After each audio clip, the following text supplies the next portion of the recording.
Hello mga kamamis, magluto ta karon og gabi sa gula na tuog spring onion. Ang akong busing ni diri sa Hong Kong mukaon siya og gabi sa gula og spring onion kaya mo ni akong lutoon karon. Pagbutang ta og mantika sa kawali and then ipan fry muna natin sandali yung gabi.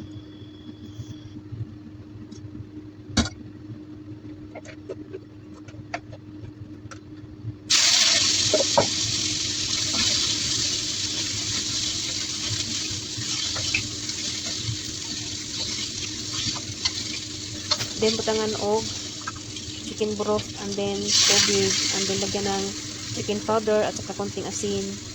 And then pakuluan ito hanggang sa lumambot yung gabi.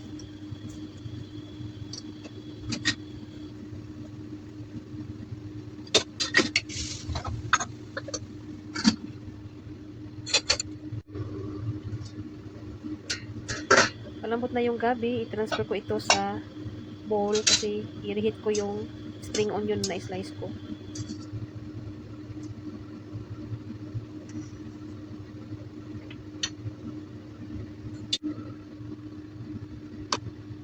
Painitin natin yung gusto ng ang kawali and then ilagay natin yung spring onion. Yung kawali wag po lagyan ng mantika kasi initin lang natin tong spring onion hanggang sa lumabas na yung aroma ng spring onion.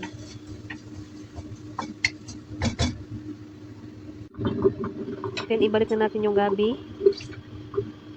Tinanggalan ko pala ito ng sabaw ko konti kasi marami yung sabaw kanina. And then lagyan ko ng cornstarch with water para mutikin yung sauce niya. And then ilagay yung spring onion na nainit kanina. Ganito lang ang pagluto ng gabi with spring onion. Basic lang ito. Thanks for watching guys. It's ready to serve.